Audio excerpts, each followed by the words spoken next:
Okay, this is Melissa and Drizzle. We're testing out for the canine first aid badge. When I first see a situation, I want to look to see how the dog is, if he's hurt. I will approach him carefully, especially if it's my own, even if it's my own dog. One of the ways that I might capture a loose dog is I might take a leash and loop it like this, and then that way I can toss it over the dog and capture him that way. Another way might be as if it were a smaller dog, I could take a towel or a blanket and toss it over him or her so that I could capture the dog.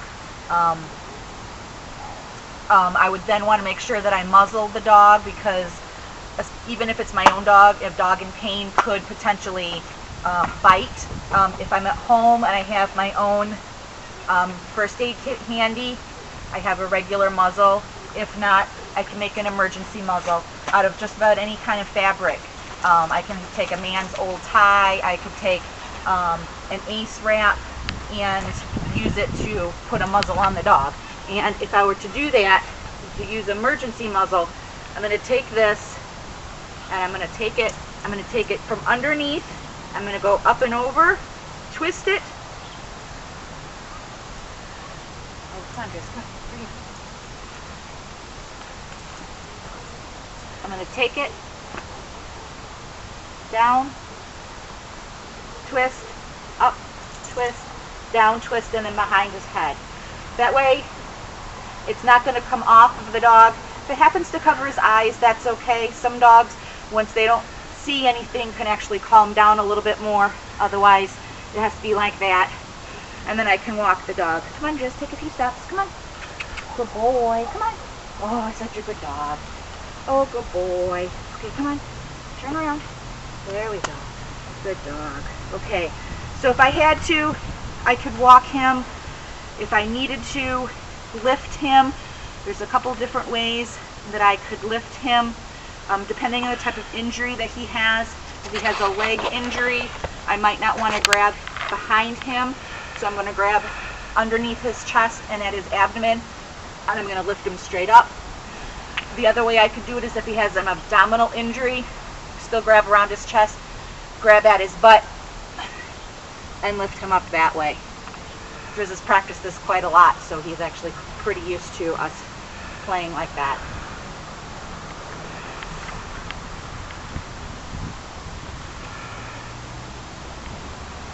One of the other things that I'm going to need to make sure when I come upon a dog is I'm going to need to take his respirations.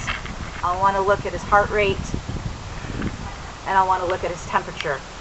To take a dog's respirations, you're going to watch their chest rise and fall. If it's a particularly large dog or a very furry dog, I can take a little mirror and hold it in front of their nose and watch for the mirror to cloud up. Typical respirations for our dog are 10 to 30 a minute. Drizzle, because of the type of dog that he is, tends to be on the higher end. He tends to be around 25 unless he's panting. In order to take a dog's heart rate, you need to find his pulse. A couple different places to find his pulse are at his chest, where the elbow meets his rib cage. Another place, and my favorite place to do it actually, is in the groin. I find the femoral artery much easier to find. And come on, lay down.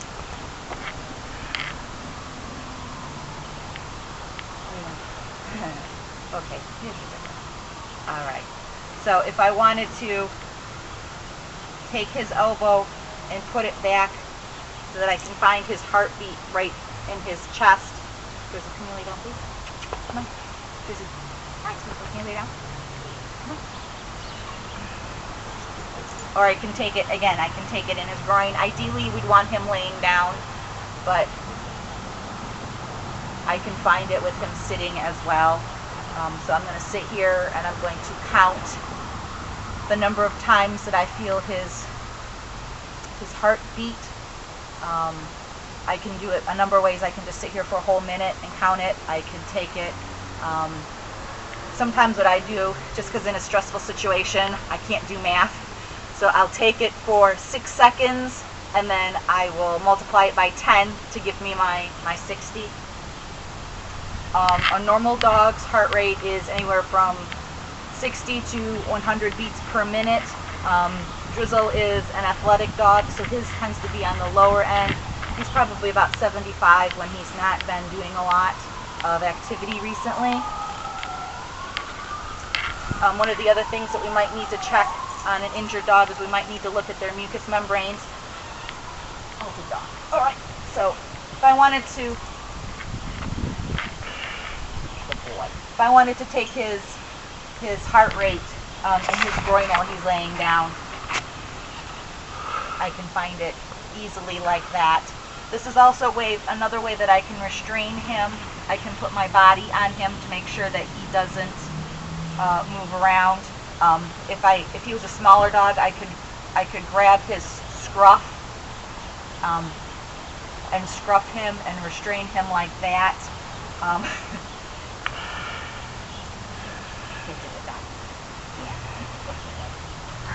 Okay, so if I needed to check his mucous membranes, one of the best places is inside the mouth, in the lip. So you're going to lift his lip, you're going to look and see what color it is. A nice natural pink color is what we're looking for. Some dogs have darker membranes. Drizzle actually does have some black in his mucous membrane, so I'm going to definitely be looking at the pink part of his lip and his gum line. If I couldn't look there, if I was a different dog, not my own, I could also look in his eyelid, pull his eyelid down a little bit to see. So I can pull up his lip and look. And then for the capillary refill, which tells me how fast the blood is circulating, I'm just going to press a little bit. It should go white, but then it should return to pink within 1 to 2 seconds. So he lets me play with his mouth like that. Good dog. All right, good boy.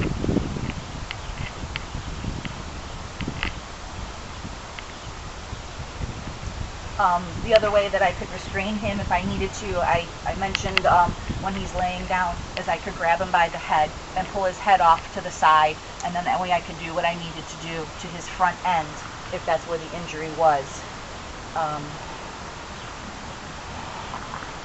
If I needed to bandage a dog because he has an injury on his leg, I would take, there's a number of different products that I can use. I could use the Ace bandage. I can use gauze pads, which come in our little kit here. I could use a gauze pad. I can put a sponge pad down first if it's bleeding, because I want something to soak up the blood. So I would take, come here. I would take my pad,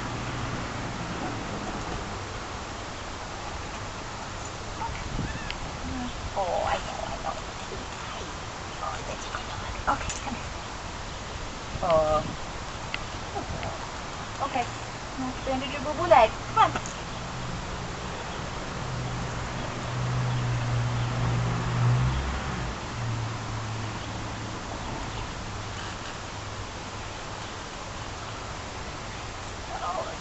Shy. Okay, you camera shy today? Huh? You camera shy? Okay, good. Sit right there. Okay, good. Alright, so I take his leg and then take my roll.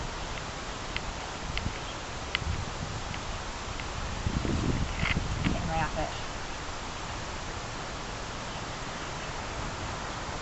This stuff's nice. This stuff is this is a foam pre-wrap I use in the clinic where I work. So you can put that down, you can put the gauze pad on top of it, and then you want to take some tape.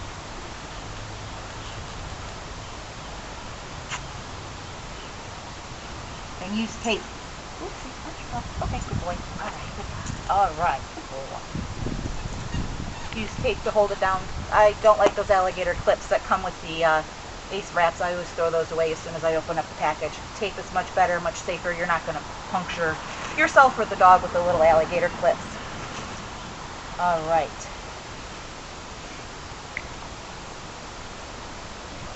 One of the other things that we might need to do is we might need to take his temperature, and we would do that with a rectal thermometer. I do have somebody who's going to help me restrain him while we take his temperature.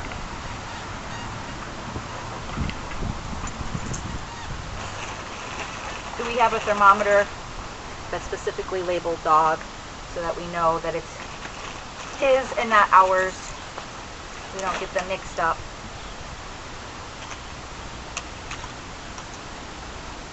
Normal temperature for a dog is 100 to 102. Drizzle tends to hang around the 101. I think that might be because he's a cool weather dog and it's still a little warm here in Michigan.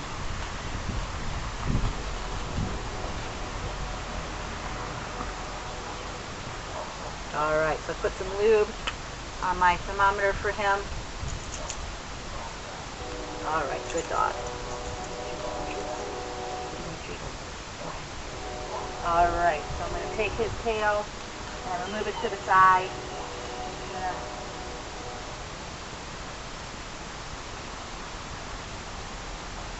Insert it in. Good dog. Alright. Insert it in, and then ours, it blinks until it's ready. Good dog, Drizzle. Good boy, what a good dog. I've only inserted in it just past the mercury spot on the thermometer. You don't want to go, on a big large dog, you might want to go as much as 2 inches, but on smaller dogs, 1/2 inch to 1 inch. Alright, good boy. Good dog. Such a good dog. What a good boy. Yep. What a good dog. Almost there, little boy. I know. You're such a good dog. Look at you.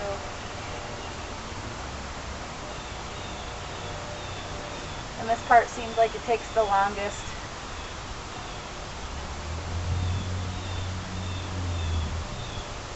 What a good dog, Drizzle. You're almost there, little boy.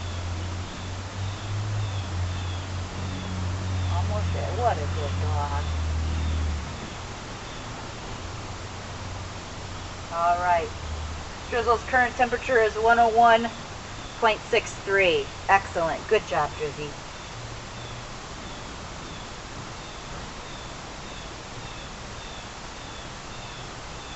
Alright. Good boy. If Drizzle were a larger dog, or I was with another dog that I could not handle on my own, another method that I might use to transport him is the blanket. So a partner and I would each take a corner of the blanket, dog laying in the middle, and then we would each we'd lift up the blanket and then transport him that way. Drizzle's small enough that even in the most urgent situation I could most likely carry him on my own, and then that way my partner could go ahead of me and get to the car so that we could go to the vet's office, either our own vet or the emergency vet.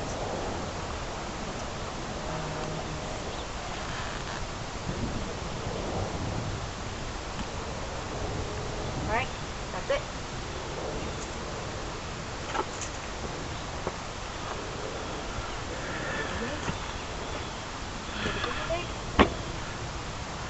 Oh, I forgot they had to start.